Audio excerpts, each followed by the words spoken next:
ndax damay politique. oui man nag dama apolitique mais temps yi Pastef laa bokk te xale yi nee nañu may seen ministre de la culture collection Pastef on ne sait jamais collection Pastef par contre dafay génn. oui collection Pastef dafay génn xam nga nag yàlla dogal na ni man maa ngi ci ñoom. oui bu ñu nee weex na ma ni tàll. noo gisee le duo bu ñu nee ñuul na ma ni kokk lu ma gisee. le duo. le duo tandem Diomaye Sonko. waa déet loolu la yàlla dogal.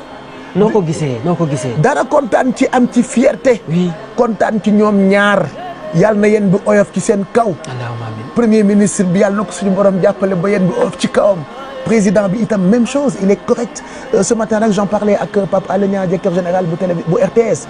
ci dalu président bi maanaam président bi boo ko dee xool boo ko bëggee xas sax da ngay noppi ndax yaram. soo ko bëggee saaga sax da ngay téye da ngay téye sa saaga ndax mbaaxam. soo ko bëggee indil ay ñol-ñol sax da nga koy xool noonu mu yaroo noonu mu amee charisme écoute. yàlla fal na leen ñoom ñoo fi nekk waa à quoi bon xeex ak nguur ban njëriñ nga ci am. lu dul coono. collection Pastef bi dafay génn très prochainement loolu mënul ñàkk. loolu mënul ñàkk. collection sàmm sa kàddu amul.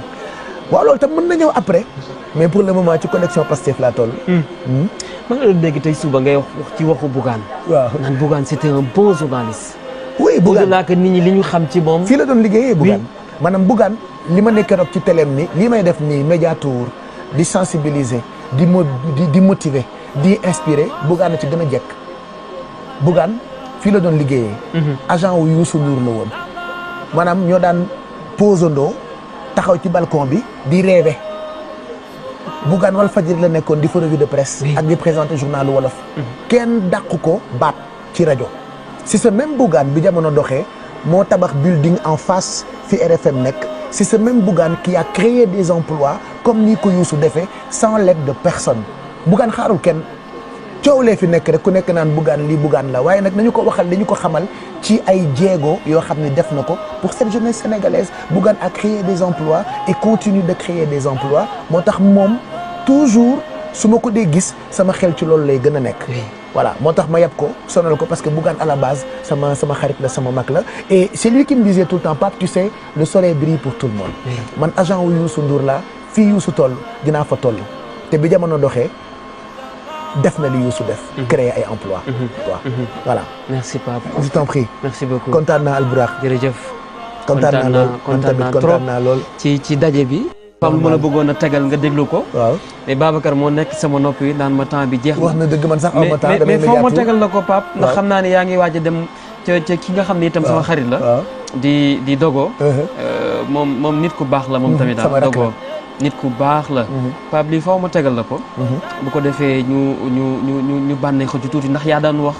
yaa doon wax naan dee leen déglu li ci déglu. li ci bànneex ci dégg ak déglu. waaw maa ko daan joxe de. yaa ko daan wax joxe ak maa yee li nelaw ci yéen. te bu xale war nañ maa fay droit d'auteur nag. kenn fayu ma dara lu dul lu ma wax rek ñu ne ma lii ak laa ko. wallaay dëgg la animateurs yi wala nañ ko tise ñoom itam. di ma jox àllarba. di la jox àllarba moo gën a rafet ñi ci télé yi. nañu may compal ci seen salaire yi. xale yi di génn di wax waykat yi di jël samay terme nañuy waxtaan ak man di ma sédd. waaye it lii ñu bëgg a déglu boo ci gaawul. du ma ci gaawul. boo ci gaawul aussi Babacar moo liggéey de lii lépp liggéeyu Babacar la. non Babacar la rek. Babacar la de lii lépp Babacar la. lu ma tardé woon rek fi mu ne yéen a ngi koy fayu. wallaay dëgg la yàlla waxul kenn dara. moom nelaw na fi nelaw yu métti nelaw na fi nelaw yu métti lu nekk def na ko Adja baal ma rek dafa am lu may seet su ma ko gisee rek même su ma ko gisul sax. yàlla boo ko gis. yàlla boo ko gis. yàlla boo ko gis. sans limite am na gan tey. am na gan de. yàlla boo ko gis. yàlla boo ko gis. dafa mel ni gisuma ko de. yàlla boo ko gis. non soo ko gisul rek beneen yoon man maay ñëw sans limite. nga tegal incha allah parce que loolu lañ bëggoon quand même dañoo bëggoon nga ñëw sans limite TV. dinaa ñëw incha allah ndax nag ñi ngi def liggéey bu am solo. sama kër la foofu. oui sama kër la foofu. sa kër la xam nga bërëb boo xamante ne ay xale rek a fa nekk. di def loo xam ni. neex na public bi. mënoo lu dul ànd ak ñoom ci liggéey boobu noonu. donc prochainement man maay ñëw incha allah. d'accord merci beaucoup ñu lay gërëm bu baax. ça a été vraiment plaisir. merci Albourakh ñëw seet si la. ndax namoon nañ lii quand même. merci Sénégalais yi bëggoon nañu xam. merci le vrai visage de Pape Cheikh Diallo. merci beaucoup bëggoon nañu xam au fond de Pape Cheikh Diallo. lan lay dund exactement. merci beaucoup ndax ñu ngi lay gis yaa ngi reetaan.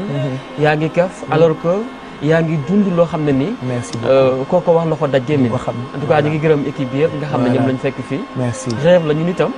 ñu ñëw toog fii. incha allah waaye damay ragal nga jógee sans limite ñëw fii ah.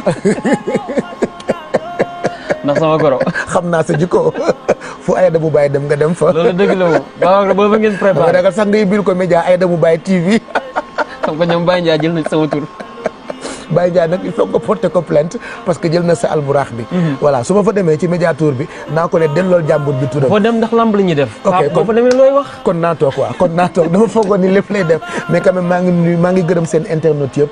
di gërëm encore une fois sénégalais yi. Ndeye Soxna Gueye depuis Linguère. Ndeye Soxna depuis Linguère maa ngi koy gërëm bu baax ak képp koo xamante ni bëgg nga ma je dis souvent bëgg ma dafa xaw a jafe parce que soo ma bëggee peut-être di nga déglu la naqar yi peut-être dina am lu ñu wax mais néanmoins am na si ñoo xamante ni démb ba tey ñu ngi consommer li nga xamante ni maa ngi koy def et je rappelle encore que l'histoire continue entre man ak ñoom mais l'histoire continue avec Nomade Blue. Merci beaucoup à tous nos amis internautes yi nga xam ne ñoo ñu doon bàyyi xel ci Sans Limites TV c'était tout pour aujourd'hui.